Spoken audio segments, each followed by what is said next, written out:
Okay, I'm recording my video. It's now been 1 week since I had my L5 S1 discectomy surgery, or laminectomy discectomy.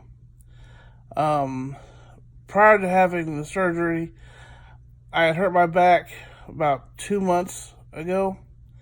Um, and, you know, like most people, you put ice on it. So I put ice, I would put heat, go to the chiropractor, I would go to get some pain pills, and because most often my pain would go away after a period of time.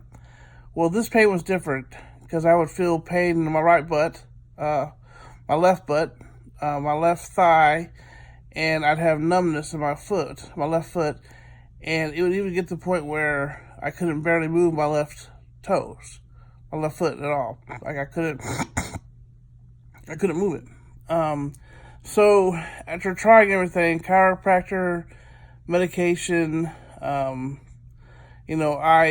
the little TENS units, trying everything, nothing was going away. So I finally went and had an MRI done, and the MRI showed I had a herniated disc. So my doctor's like, you need to have surgery. No way around it. You need to have surgery.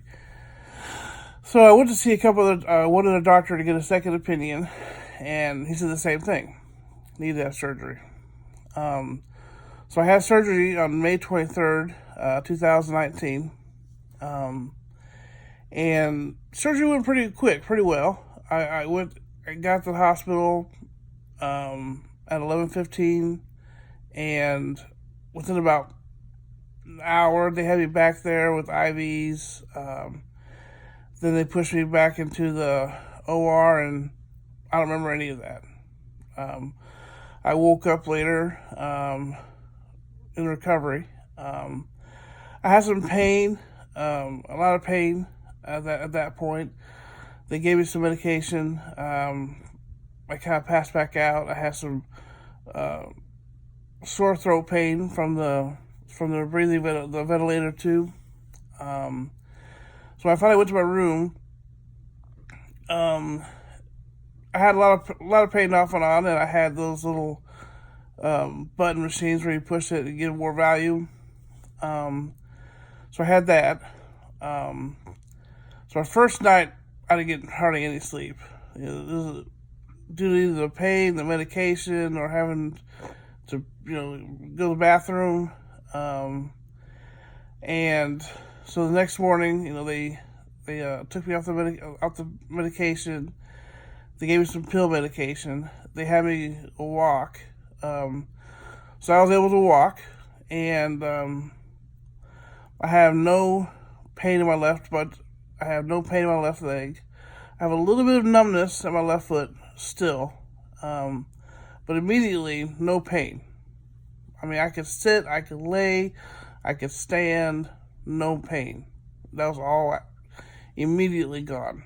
The one downside of going to the hospital, because I was there overnight, was I also got tonsillitis while I was at the hospital. So this first week has been tough. I've been dealing with having the back surgery, having to move around in pain, not be able to eat because of the tonsillitis pain. But sitting still hurts. Like if I'm in a chair, I still have to have a Percocet. They gave me some Percocet. I still have to have that to sit in the chair. If I'm laying in bed, it doesn't seem to hurt that bad. But as soon as my Percocet wears down, I can feel it. They gave me 22 staples. So this wasn't a microdiscectomy. It was like a 6 or 7 inch incision. So they pulled out about 2 big pieces of disc material from my spinal column. But I can tell you, having back surgery was the last thing I wanted to do. Because once you have back surgery, you always have back surgery. And so I did everything I could. but there was nothing I could do. But if you're in that, if you guys are in that position where you have to have back surgery because of this, go ahead and do it, because it is worth it. Not to have the pain of laying in bed, not to have that sciatica pain, that numbness constantly. Wake up in the middle of the night, because I had it so bad it'd wake me up in the middle of the night. I'd be screaming. It hurt so bad. So I still recommend doing it, but I've had 1 week since surgery. I go into a doctor on the 4th of June to have my staples removed. Hopefully by then my tonsillitis will be gone. I've been taking some antibiotics for that. But hopefully, within a week after that, I'll be able to go back to normal, I'll be able to walk around the house with a walker. I can't walk without it sometimes. But I wear a back brace when I go outside the house. But it's not an easy surgery.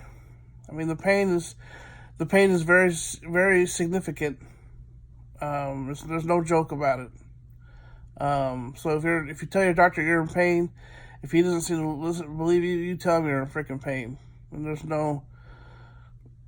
you can't make it this stuff. But hope this helps you guys with making a decision for a discectomy. Have a good one.